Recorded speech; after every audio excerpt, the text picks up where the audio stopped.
Cole, how big was the bounce back on your last 10 holes after the bogeys on 7 and 8?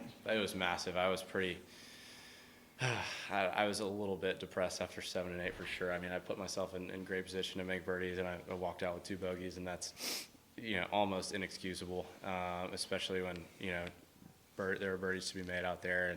And but coming back, firing on 9, and then making a birdie on 10, and kind of erasing those bogeys on 2 of the tougher holes, right away, it was huge for momentum and for confidence. And then I rolled one in on 12, and then just played steady golf in from there.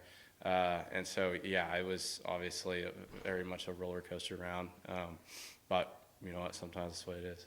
You talked yesterday about kind of some maybe frustrations during the summertime when you weren't making cuts, and you get frustrated with your game. That Houston kind of helped. Did that kind of continue there after those bogeys? You knew that the good golf was still there. I think so. I've been hitting the ball so well and hitting my wedges really close, and I drew it up to an anomaly. I knew I could come back and make some birdies, and yesterday solidified that. And I didn't freak out or anything going into the back 9, and thank goodness I didn't, because it gave me an opportunity to play some good golf. When did you find out you had an exemption into here?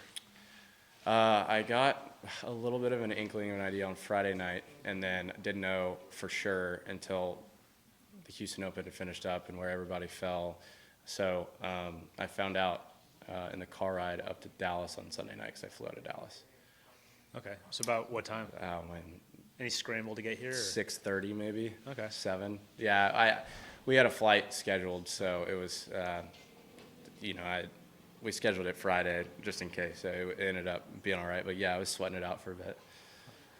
Is that, I don't know, change of perspective at all? Just getting in kind of late, last minute? Is it kind of house money type of feel at all? 100%. I mean, I'm not really supposed to be here. Yeah. So I mean, I was 5 over par through 20 holes in the Houston Open, and then came back and made the cut, and then kind of got a call that night that I was in this week, and my fall just kind of kept getting extended. So yeah, I mean, I didn't expect to be here at all. So yeah, house money. That's a good way to put it.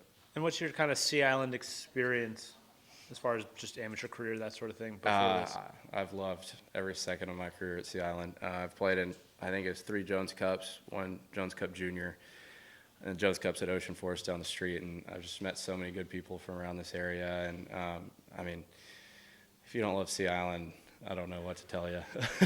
This place is incredible, and I've got such good memories here. My family came on a vacation when we were really young, and there's just really nothing better. And it was only Thursday, 3 rounds to go, but was there any feeling of being a leader that you had to work through being out there on the course, or did it feel like a normal round?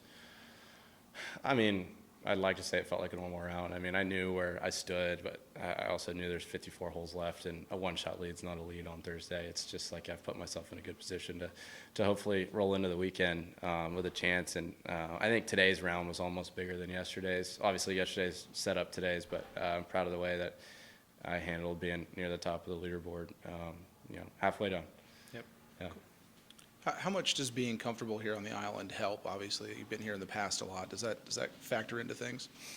I definitely think so. Trying to think. I mean, I know a lot of the guys who work in the pro shops here, and it's just fun seeing familiar faces. It's obviously not a hometown event, but I do feel very comfortable around here. Cool. So playing the Jones Cup, you've seen bad weather here. Yeah. There's no question. The Jones Cup, I guess it was last year. No, 2 years ago. 2 years ago was some of the worst weather I've ever played in my life. I mean, it was 35 degrees, blowing 30, and just miserable. So I told myself I'll probably never play in something like that again, and so I was ready for yesterday. Yeah. Yeah. Nice. Thanks, guys. Appreciate it.